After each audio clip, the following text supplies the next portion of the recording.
What's up, you guys? The day is finally here. Power Book 2 Go Season 4 Episode 1 premiered last night on Starz app. For those that don't have the Starz app, it'll be premiering tonight. Let's get right into it.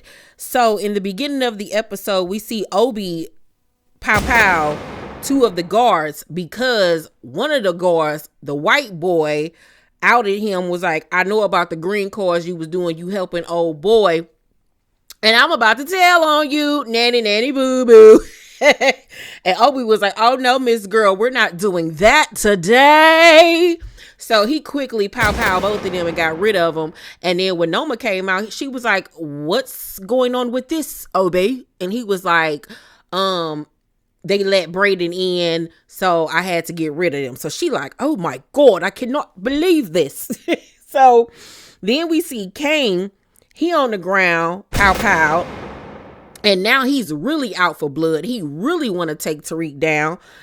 Reek then goes to a storage unit where he got blickies on deck ready to go. So Brayden was like, okay, well, this isn't money, but this will help.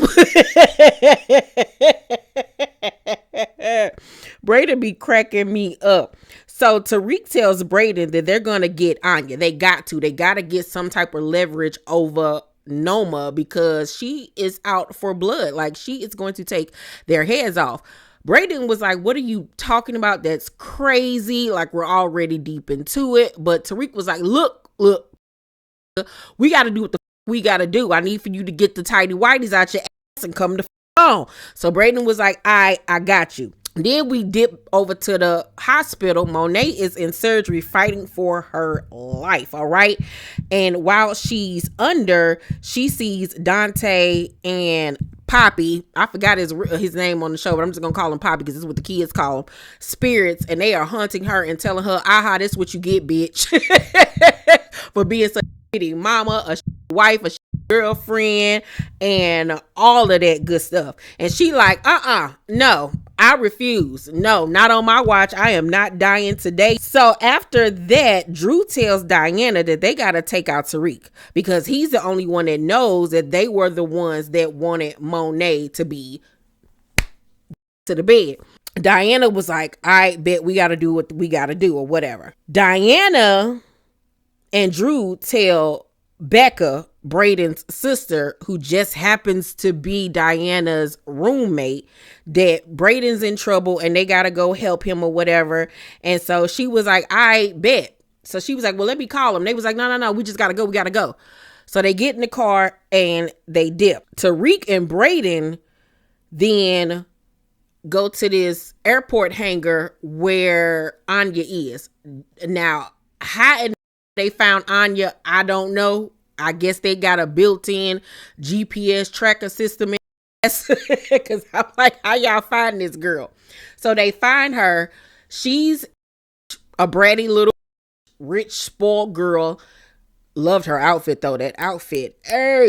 So she gets in the car. She like, I don't know what my mama on, but y'all got to get me the out of here. She put on her headphones. She in there bobbing her head, not knowing what the going on, when Tariq and Brayden use a SUV and has it driving down the runway. They think that it's somebody in the car, but it's really nobody in there. They it up. Tariq and Brayden come from the other side with the blickies. They come back blazing up everybody real quick. And I'm like, so when did they become assassins? Somebody tell me when they would class, because they was dumping on them guards, basically killed all of them, but one of them was able to get Anya away safely. Now mind you, she in the car with headphones on, like reenacting the scene from Rush Hour with the little Chinese girl. She is none the wiser, don't know what is going on or nothing. And I'm like, okay, all right. I would have preferred it if they just would have let her know what was going on instead of having her in the car with headphones on and me and none the wiser. It's a little bit too unbelievable, but all right, whatever. So they're pissed off that Anya was able to get away. Obi tries to seduce Noma. He was like, look, Dante ain't here no more, Miss Girl. You know what I'm saying? But you got all this sexual chocolate right here. And, I'm here to do whatever you need to support you and be there for you. Just let me in. Just let me in. Let me be there for you. And she slapped the dog out his ass. She said, "Whap." She was like, "What the fuck are you doing, Obey?" They tried to kill my daughter. So she was like, put $100,000 bounty on their head and skedaddle. So then Anya walks into the house. Mommy, what in the is going on? And so she get to going off on her mama because her mama is always keeping stuff from her. She's ruining her life. She's taking her away from all of her friends and stuff. And she was like, "Look, I gotta keep you safe. You know what happened to your father?" She was like, "Yeah. He had a bullet in his head. I had to see that, and it gotta live in my head for the rest of my life." And so she was like, "I'm more mad about what you're not telling me than what you're telling me." And of course, Noma don't want to let her know what's going on. So she stomped her way up the steps. Kane, crazy self, decides to go to Brayden's house to beat the living crap out of his family in order to get information on where he is. So he beats the brakes off of Brayden's older brother. But, we really could care less about that because we don't like him anyway. The father like, "Look, Brayden ain't here. We don't know nothing about it. Please leave us alone. We ain't did nothing to nobody. I'm sorry for all the things you had to go through, the reparations. I'm sorry. So Effie like, "Look, we got to go because I told you don't bring your ass over here in the first place." So they dip. Drew then calls Brayden and has a conversation with Becca so he could hear the background. And then he picked up the phone and was like, "I know you heard your sister, didn't you? You heard that your sister, didn't you? I got her. So if you want to keep her alive, you better meet up with us." So Brayden was like, "I got to go get my sister." They got my sister. Tariq is like, "Look, chill out. It could just be a ploy. We got to think this through." He was like, "No, that's my sister. I got to go." So he dip in the car and he leave Tariq. And I'm like, well, how Tariq gonna get back to the city? Like, they always leaving this. So after that, Reek then calls Davis for help. He was like, "Look, I need help. Noma is after me." He was like, "Look, I'm over here getting my dick sucked with these two bad. And also, I'm not your lawyer anymore, so you can get the off my line." And Tariq was like, "Look, I just need your help, Davis." He was like, "Nope. No. I'm off the clock and I'm not your lawyer anymore. Hang up right now." And I still want to know where in the is Davis' wife that they introduced his first season. Like, they just disregarded that whole thing, the character and all of that stuff. So, of course, Tariq is like, "Oh my God, like I'm really, truly now." Kane and Effie are holed up somewhere, somebody's apartment. It might have been his. Of course, he still is over there in severe pain from getting pow-powed. And they end up sharing a really pretty romantic moment where she finally let her guard down and revealed that she do got feelings for Kane, because he was the one that was there for her and slipped her that cell phone when she was in prison. So they share a little kissy poo poo, but he was like, "We gotta take your boy Tariq out." And she ain't say nothing, but the look on her face was giving very much, "I can't do that. That's my first love. My first love. Like, I got feelings for you, but that's still bae. He still got my heart, okay?" And so knowing that Effie still has a soft spot for Tariq makes me feel like she's not going to be able to fully ever take it there with him as far as unaliving him, but we shall see. Diana ends up getting a phone call from the hospital saying that Monet is in critical condition. They got to get to the hospital. And Drew was like, and she was like, "That's our mother." He was like, "And?" So she was like, "Pull the fuck over. You ain't." So she tell Becca, "Drew got you. I'm going to go to the hospital to go see my mama," or whatever. So she was like, "I'm going to catch an Uber." So Becca in the back seat like, "I know you ain't leaving me with this." Like, I barely want to hang around your black ass, and you gonna leave me with this? Oh no, girl. So she looking like, where's a life alert when you need one? Then we go back to the hospital and Monet is flatlining, honey. It is beep, honey. It is going down. Becca, as they're parked, tries to call Brayden or whatever, because she ain't feeling too good about what's going on. And Drew was like, nah, he said he was gonna meet us here. And she was like, no, I'm just gonna call and let him know. So he was like, no, Becca, give me the phone. So he trying to fight her for the phone. She ended up scratching him in the face using her pepper spray and sprayed that in the eye and jumped up out the car and started running. So Drew in the front seat, and we're finally really getting to see Drew be the terror that they have been foreshadowing since season 1, because we all know that his character is loosely based off Michael Corleone, where he was supposed to be the smartest, the most maniacal, vicious one out of the family. Kane was always the hothead, had the muscle or whatever, but he didn't have the brains, whereas Drew got it all. So we're really seeing Drew come into being the villain this season. So she's running. And Brayden sees her running. He pulls up, sees his sister running, jumps up out the whip and was like, where's Drew? She was like, I don't know. And I was like, who gives a f-? Get in the car and dip. Before they can do that, here come Drew driving. He able to see now real quickly. I don't know if it'll be that quick in real life though. So he dumping on them or whatever. Next thing you know, here come a truck ramming into the back of him, knocked the whole car out of whack, and it was Tariq. Now, how in the Tariq get from point A to point B in enough time and steal this truck and all of this stuff? Child, I don't know, but he came to the rescue, and he was like, he jumped up out the car with his blicky, and he was like, what the gonna do when I tell Monet? And they like, Miss Girl, can you get in the car, please? So he get in the car and they dip off and leave Drew dumbass there. Monet, while she's flatlining, in her subconscious, she's begging Zeke's spirit for forgiveness and says that she wants to do right by her kids.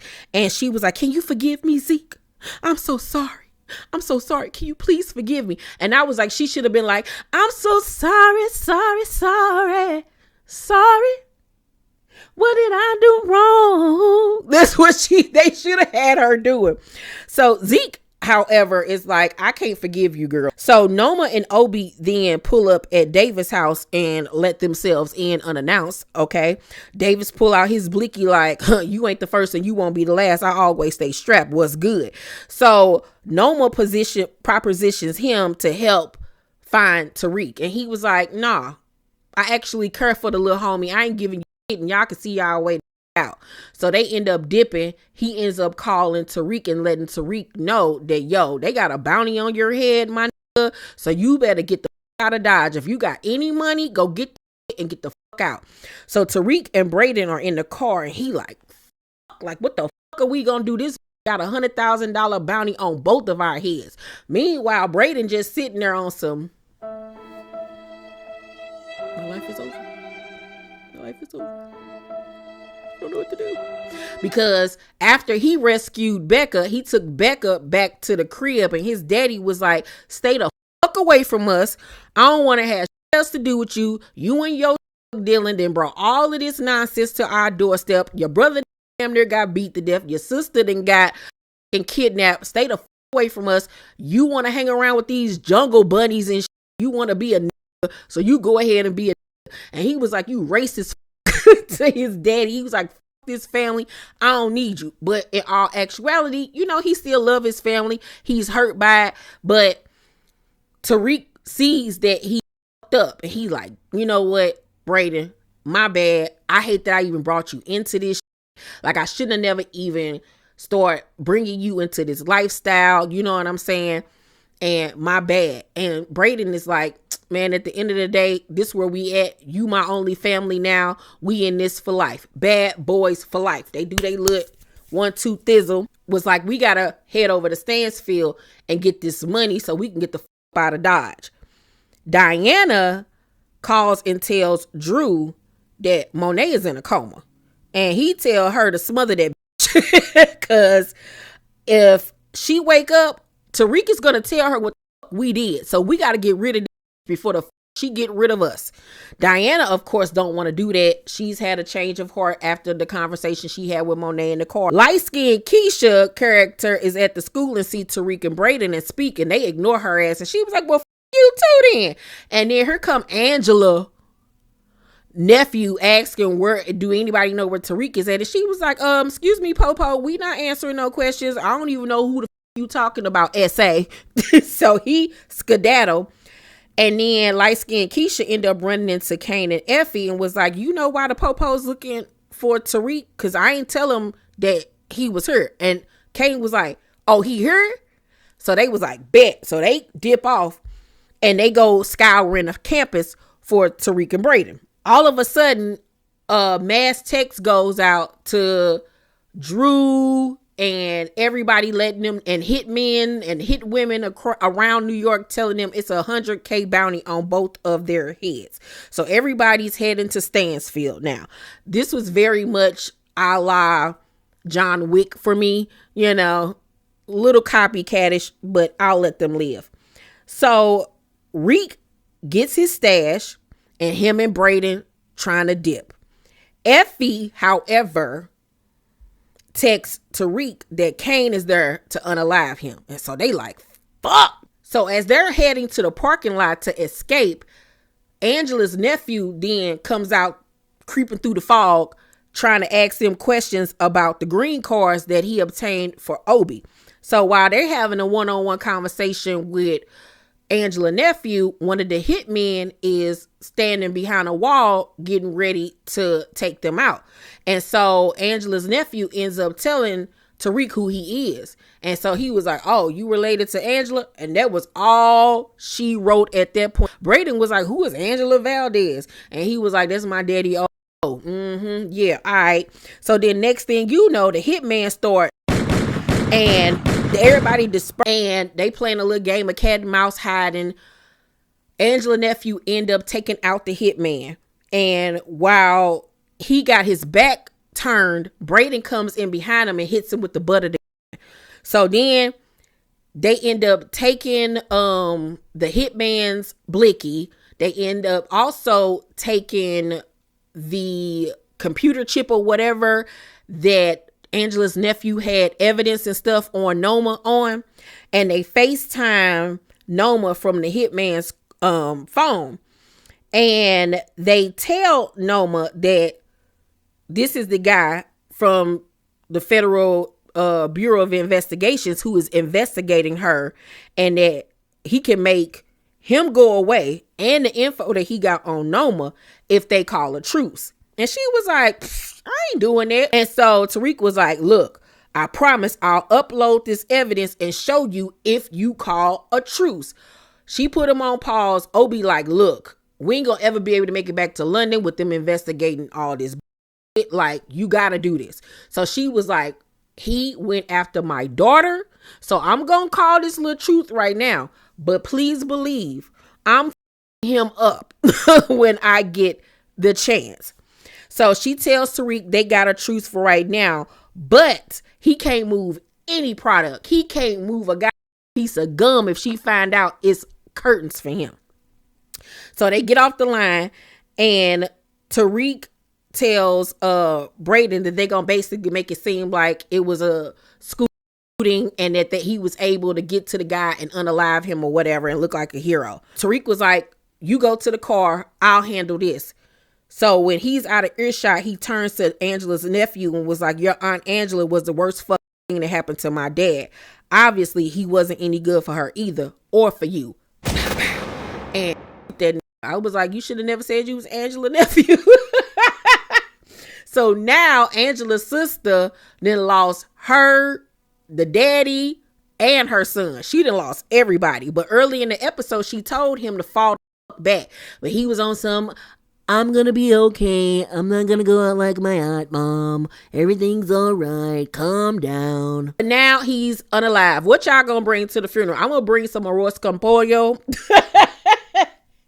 some empanadas, some carne asada. That's what I'm gonna bring. Some sofrito. Yes. Noma then texts everybody to stand down, but Kane like that. I'm act like I didn't get the text message. I'm taking this motherfucker out because he's still believing that Tariq was the one that tried to take out Monet.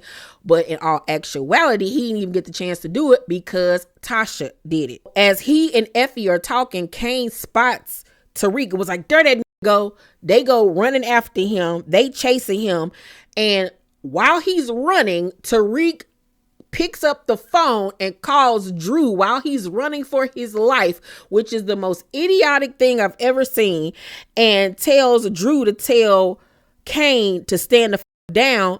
Noma called a truce, and that if he don't tell his brother to calm the down, he gonna tell him what the him and Diana did.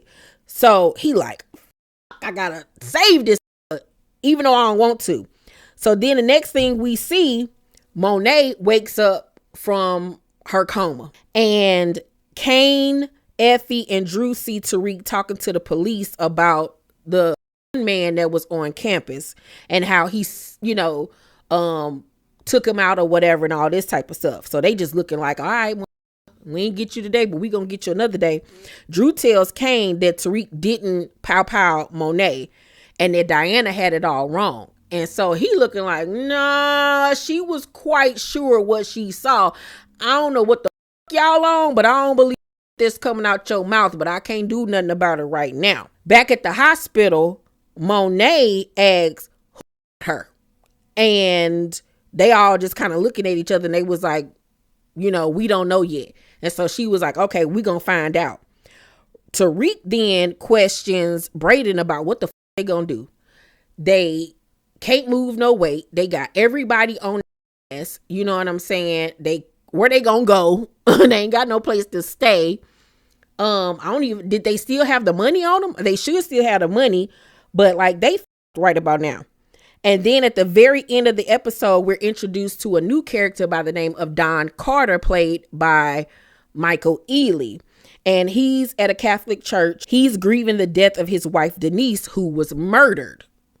Now, I have a hunch that his wife has something to do with Tariq. Tariq or either Ghost. And that's why he has a vendetta against Tariq. I also wonder, could he possibly still be Ghost's brother? I don't know, but I got a little feeling. So he's still struggling with the passing of his wife. He's obviously very angry and out for blood. As he's about to leave the Catholic Church, in come, I think her name Haas, wasn't that her name? Angela, annoying sister, come in. They killed my son. They tried to act like it was a school, but I know it wasn't. I know it was a Tariq St. Patrick. And he was like, St. Patrick? She was like, yeah, I know they the one that did it. So he give her a hug and he vows that whoever did it, he gonna get him. And then the episode goes off. And so this also makes me wonder, is he Ghost's brother because of the connection with Angela, the sister? Like, how do they know each other? How does he know who Ghost is? How does he know who Tariq is? Why is he so angry? Who is his wife, Denise, that was unalived? So it's a big question mark around Michael Ealy's character. Overall, I'm going to give the season premiere episode of Ghost a B-. It was a couple of unbelievable things that happened in this episode. It was very fast paced. A lot was going on. This to me wasn't one of the better episodes. It was I'm ready to see what's going to happen as the series finale plays out. And I'm really honestly intrigued by Michael Ealy's character right now the most. And the whole Diana being pregnant storyline, if that plays out the way I think it's going to play out, I'm excited to see how all of that's gonna go and how this series finale will spin off into the Power London franchise that is in the works. So we shall see. I enjoyed the episode. It was cool. Y'all let me know what y'all thought about the episode down below in the comment section. Let's talk about it. Make sure that you guys thumbs up this video. Like this video for me, you guys. Please, please, please. Subscribe to my channel and turn on your post notifications so you know when my videos drop. I love you guys, and I'll see you on the next video.